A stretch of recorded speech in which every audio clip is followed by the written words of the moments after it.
வணக்கம். காலிஃப்ளவர் ஃப்ரையை நீங்கள் ஒரு தடவை இந்த மாதிரி செஞ்சு பாருங்கள். வழக்கமாக நம்ம காலிஃப்ளவரை மசாலாலாம் போட்டு 65 செய்வோம் பாருங்கள். அந்த மாதிரி மசாலா போட்டு ரெடி பண்ணிவிட்டு இந்த மாதிரி வாணலியில் அதிகம் எண்ணெய் ஊற்றாமல் கொஞ்சமாக எண்ணெய் ஊற்றி ஒவ்வொன்றா அதில் போட்டு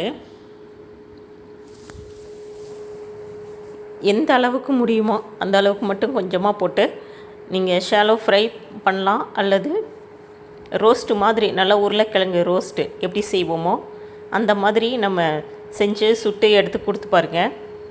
ரொம்பவே டேஸ்டியாக இருக்கும். பாருங்கள், நான் எந்த அளவுக்கு போட முடியுமோ அந்த அளவுக்கு போட்டிருக்கேன். இன்னும் ஃப்ளாட்டான வாணலியாக இருந்தால் இன்னும் நல்லாயிருக்கும்.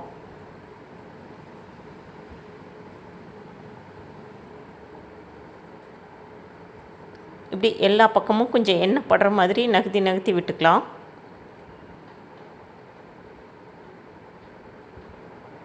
முக்கியமாக அடுப்பு மீடியம் ஃப்ளேமில் தாங்க இருக்கணும். மசாலா பிரிஞ்சு வந்துடக்கூடாது, அதே நேரத்தில் நல்லா கொஞ்சம் வெந்து இருக்கணும்.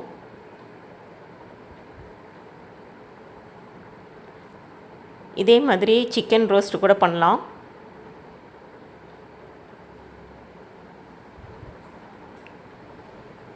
நம்ம பொட்டேட்டோ ரோஸ்ட் எப்படி நல்லா எண்ணெயிலேயே வறுத்து எடுப்போம் பாருங்கள், ரோஸ்ட் பண்ணி எடுப்போம் பாருங்கள், அந்த மாதிரி நம்ம பண்ணாலே போதும்.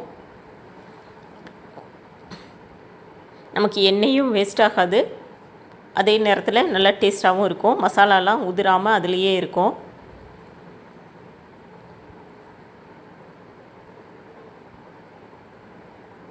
வழக்கமாக நம்ம எண்ணெயில் பொரிக்கும்போது பார்த்திங்கன்னா எண்ணெய் நிறைய வேஸ்ட் ஆகும். பார்த்திங்கன்னா நல்லா வெந்துருச்சு, ரோஸ்ட் ஆகிருச்சு.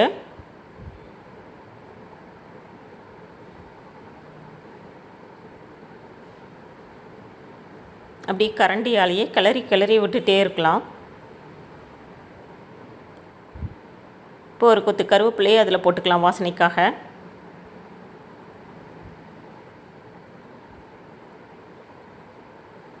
முக்கியமாக மசாலா காலிஃப்ளவர்லேயே ஒட்டிகிட்ருக்குங்க. நம்ம எண்ணெயில் போட்டோம்னா கூட எண்ணெய் சூடாக இருந்தால் அதில் மசாலா நல்லா ஒட்டிக்கும், இல்லைனாக்க பிரிஞ்சு வந்துடும்.